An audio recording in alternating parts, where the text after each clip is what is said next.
Assalamualaikum warahmatullahi wabarakatuh. Selamat pagi, siang, sore teman-teman semuanya. Perkenalkan kami dari kelompok 5. Di sini kami akan mempresentasikan mengenai tentang air dan mineral atau kebutuhan air dan mineral di dalam tubuh manusia. Baik, sebelumnya perkenalan dulu, kami dari kelompok 5 yang beranggotakan ada Amelia Damayanti, kemudian ada Deden Mulia Prayoga, Dian Apik Febriani, Faizani Putri, dan ada Gunawan Laturahma, dan saya sendiri Sel Febrianti, dan ada juga Tian Dairantika. Dari sini kelompok 5 akan membahas mengenai yang pertama ada definisi dan klasifikasi dari komponen air dan mineral dan jenis yang akan diperlukan oleh tubuh. Kemudian yang kedua yaitu tentang metabolisme. Bagaimana sih metabolisme air dan mineral di dalam tubuh? Kemudian yang ketiga ada defisiensi atau penyakit-penyakit defisiensi air dan mineral di dalam tubuh. Kemudian yang keempat ada planning nutrisi atau planning atau penerapan nutrisi pada kondisi khusus seperti ibu hamil, pediatrik, dan geriatrik. Untuk pendahulunya sendiri, di sini disebutkan di jurnal Deteksi Suplai dan Kebutuhan Nutrisi pada Tubuh, menyebutkan bahwa kebutuhan mineral dalam tubuh itu untuk manusia adalah hal penting yang harus dipenuhi sesuai dengan kondisi tubuh masing-masing orang. Nah, fungsi mineral bagi tubuh ini adalah sebagai pendukung metabolisme tubuh, mengatur keseimbangan kadar air, dan untuk menjaga kesehatan tubuh. Mineral ini memang memiliki peran penting dalam pemeliharaan fungsi tubuh, baik dari tingkat sel, jaringan, organ, maupun fungsi tubuh secara keseluruhan. Yang pertama, kita akan membahas mengenai definisi dan klasifikasi pada air dan mineral. Ya, sebelumnya kita akan membahas mengenai apa sih definisi dan klasifikasi pada nutrisi itu sendiri.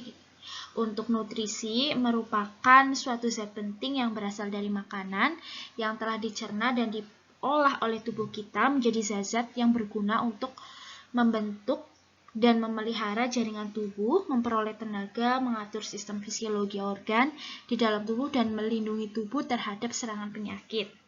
Kemudian untuk klasifikasi dari nutrisi sendiri, yang pertama yaitu kurang dari kebutuhan nutrisi. Nah, kondisi ini merupakan asupan nutrisi yang tidak mencukupi untuk memenuhi kebutuhan metabolik.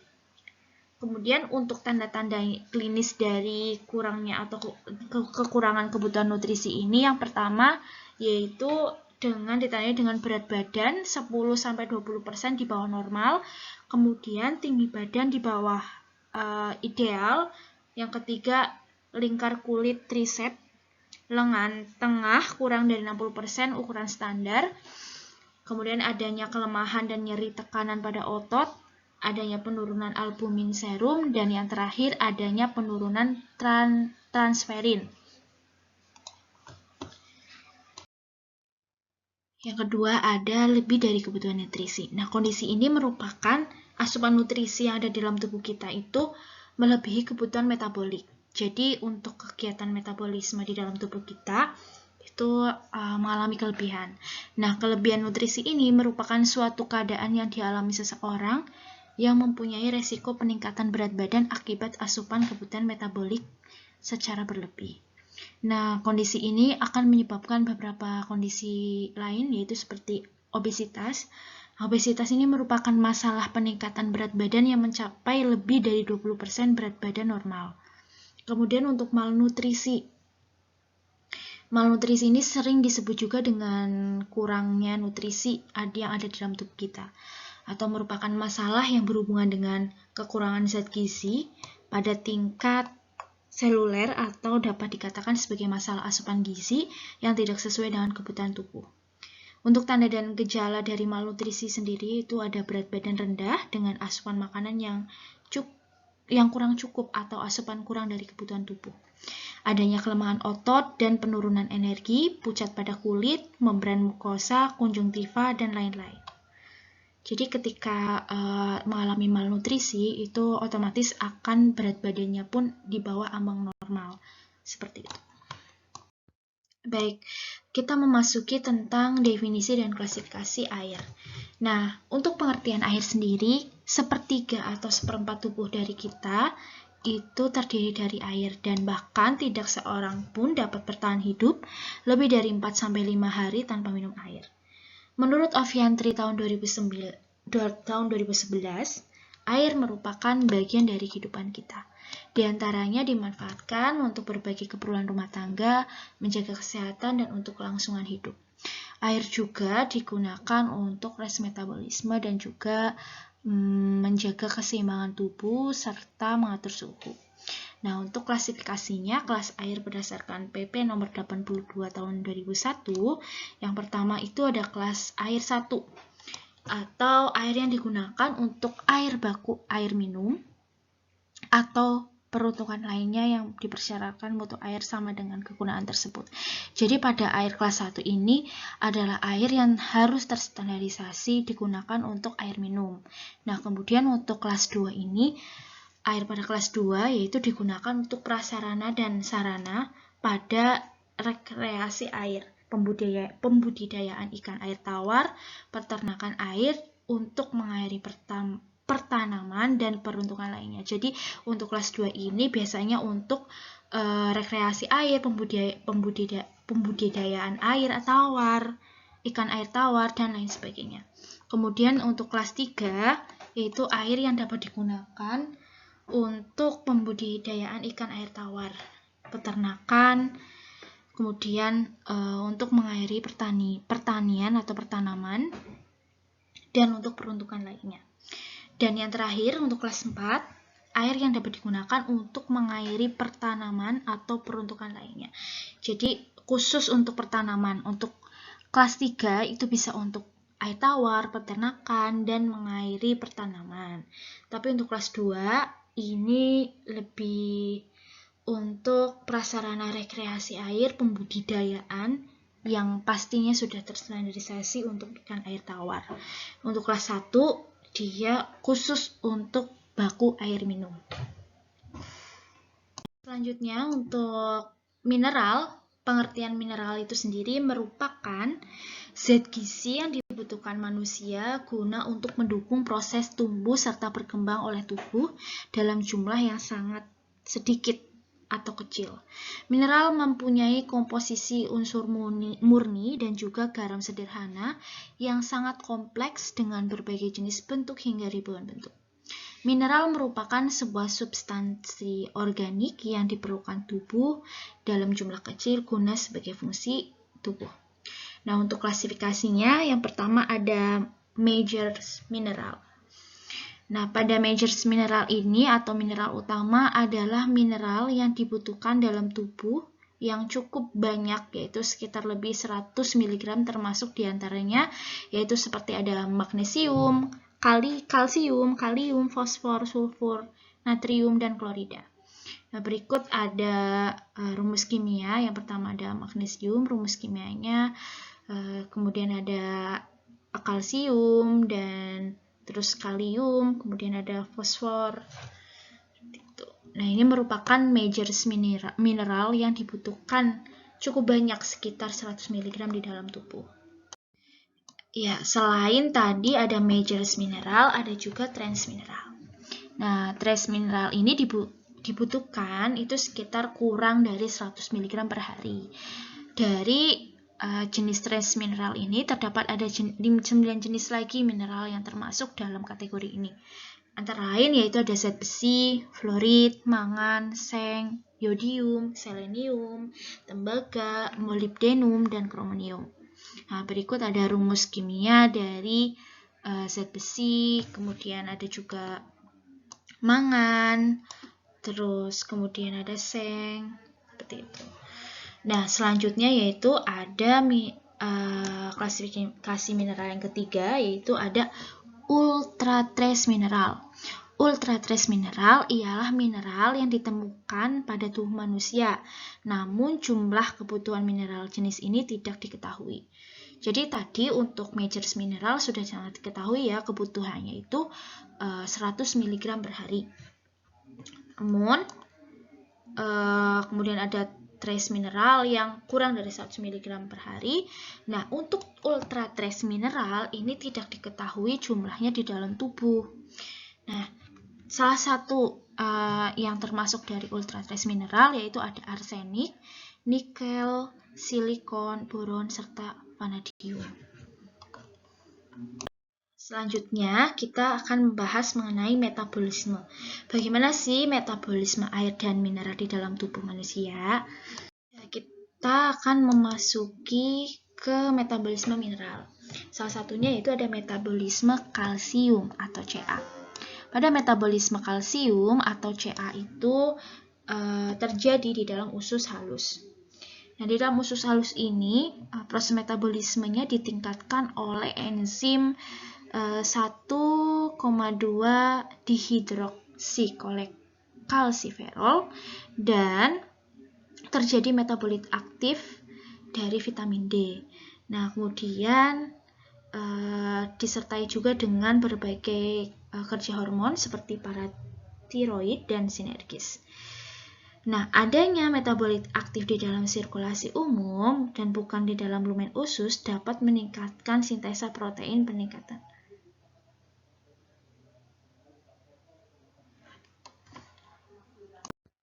Baik, selanjutnya yaitu tentang metabolisme dari mineral. Nah, salah satunya yaitu ada metabolisme kalsium atau Ca.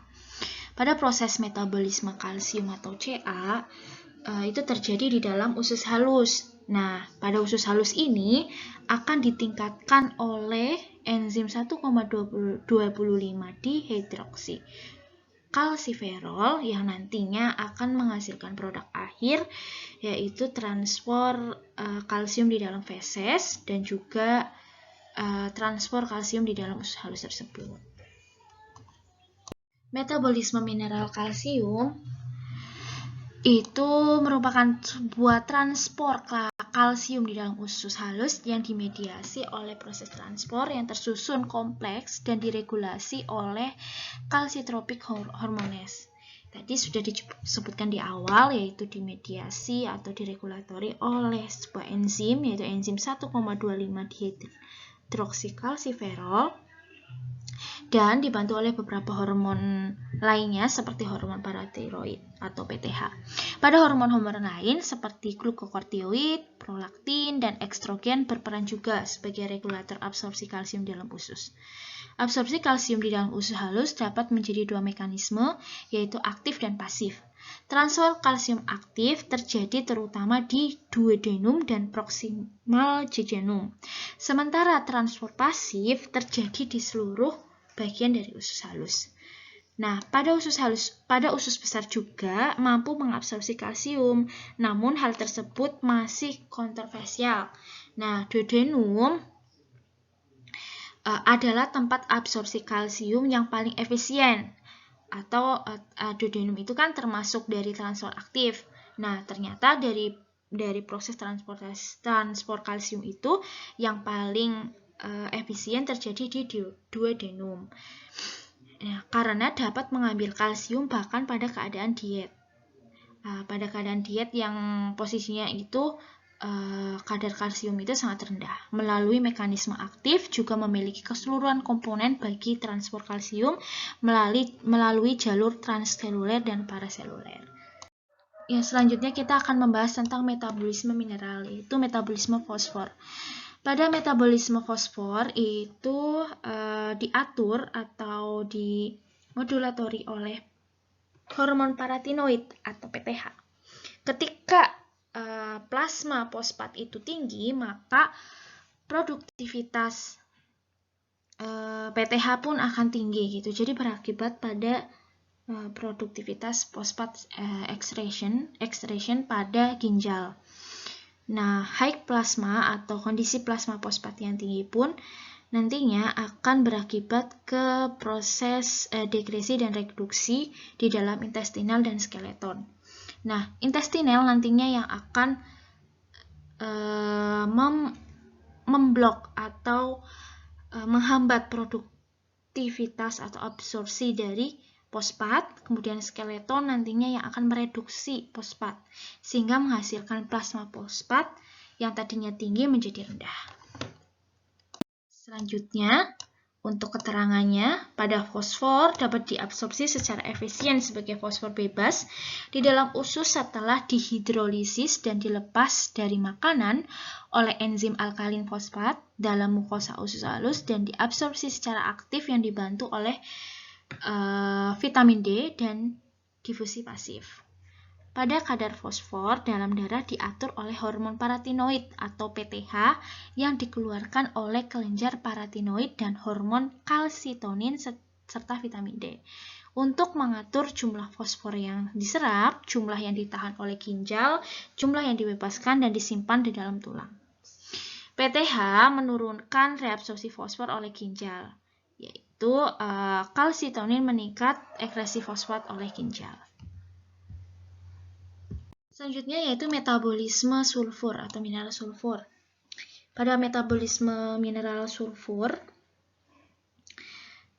kedua asam amino ini nantinya akan dirubah menjadi sulfonyl pirofat dan belerang dioksida atau SO2.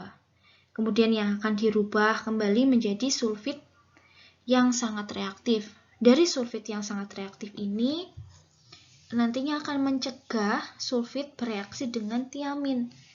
Nah, pada reaksi tiamin protein NAD dan sel harus segera dihilangkan karena pada konsentrasi sulfit ditingkatkan.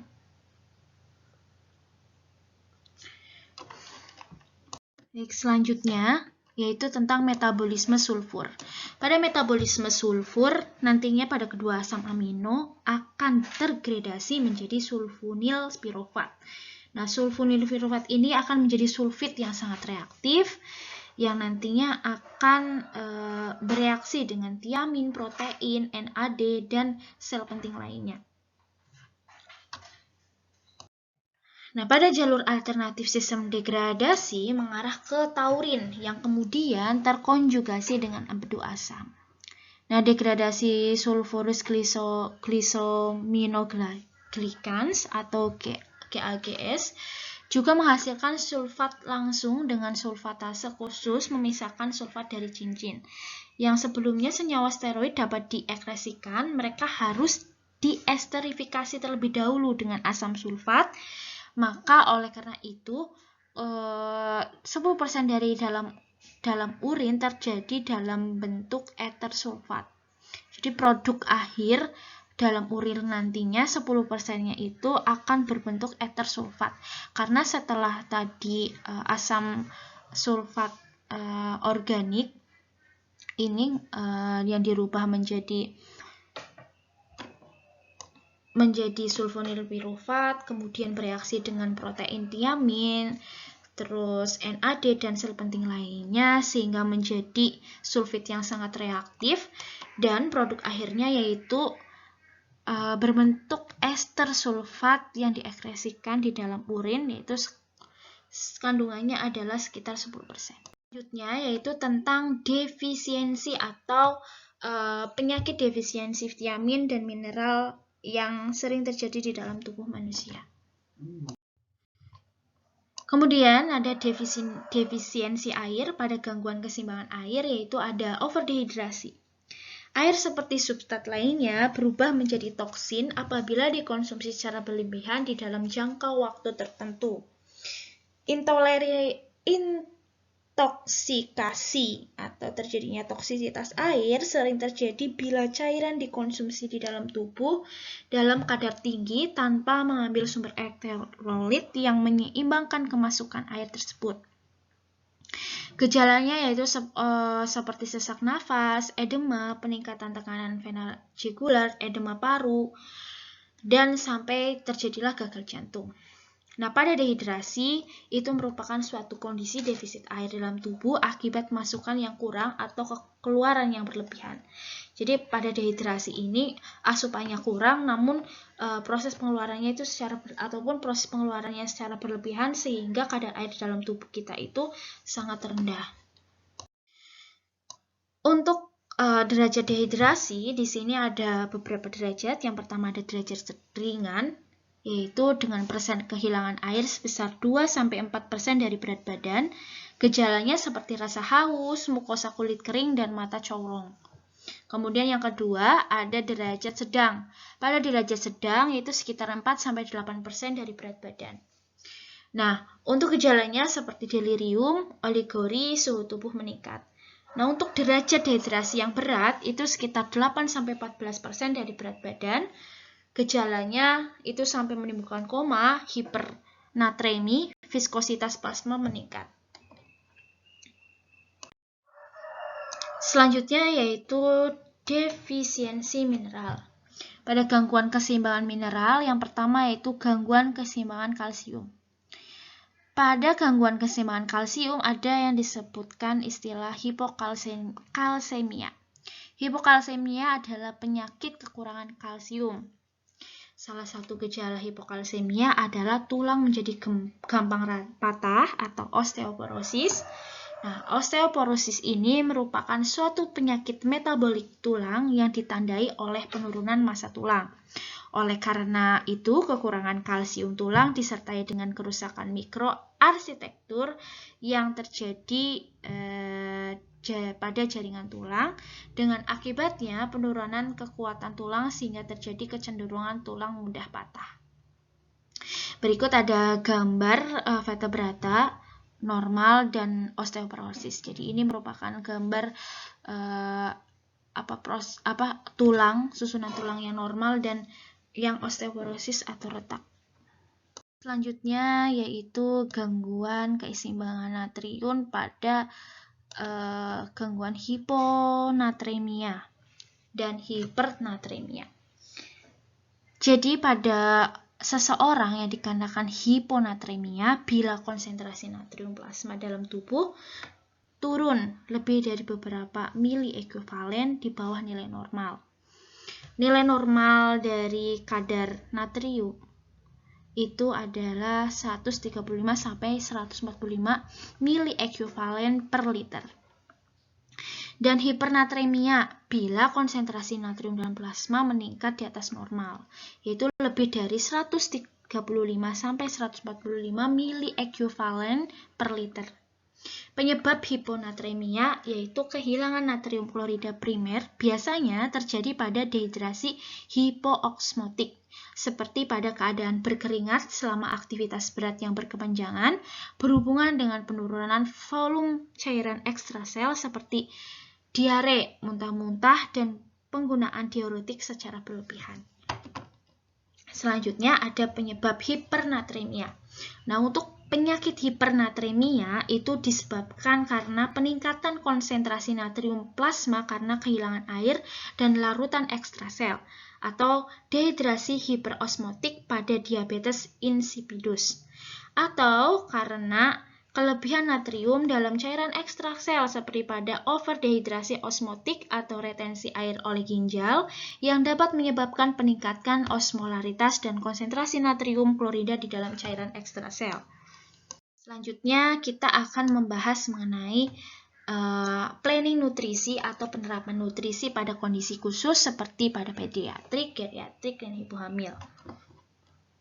Baik, selanjutnya untuk planning nutrisi air pada tubuh, yaitu dengan kondisi pediatrik, setelah dilakukan studi literatur jurnal, air minum itu merupakan nutrisi yang penting. Tubuh memerlukan konsumsi air mineral 1 hingga 2,5 liter atau sampai dengan 6-8 gelas sehari.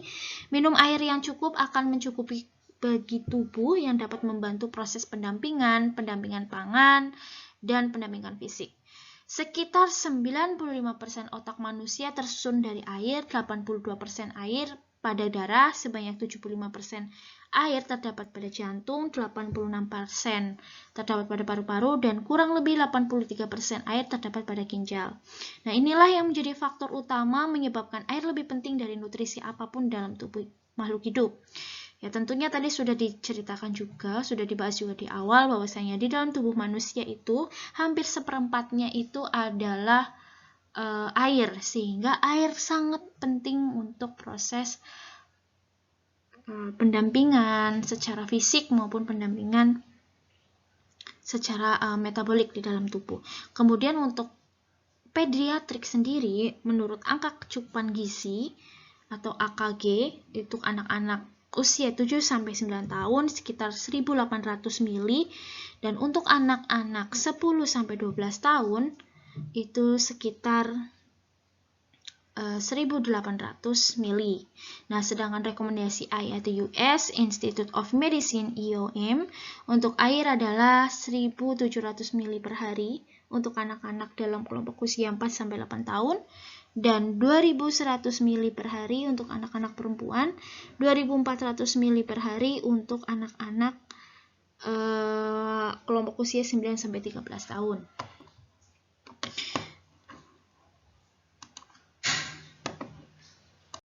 Selanjutnya pada nutrisi mineral.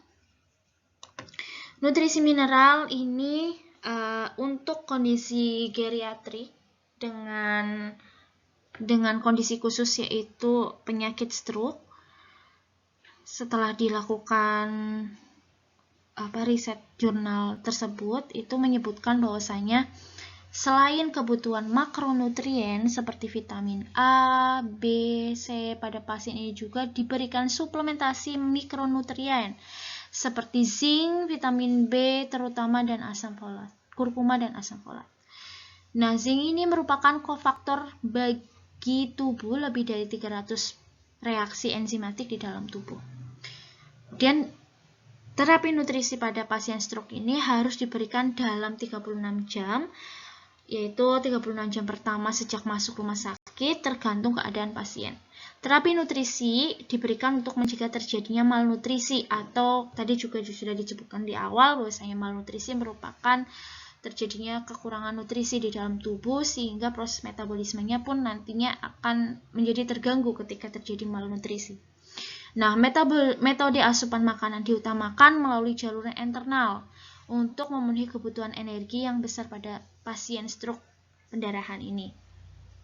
Pada suplementasi vitamin dan antioksidan juga perlu diberikan, yaitu digunakan untuk meningkatkan status gizi dan memperbaiki status metabolik pada pasien, yaitu melalui terapi gizi yang seimbang tersebut.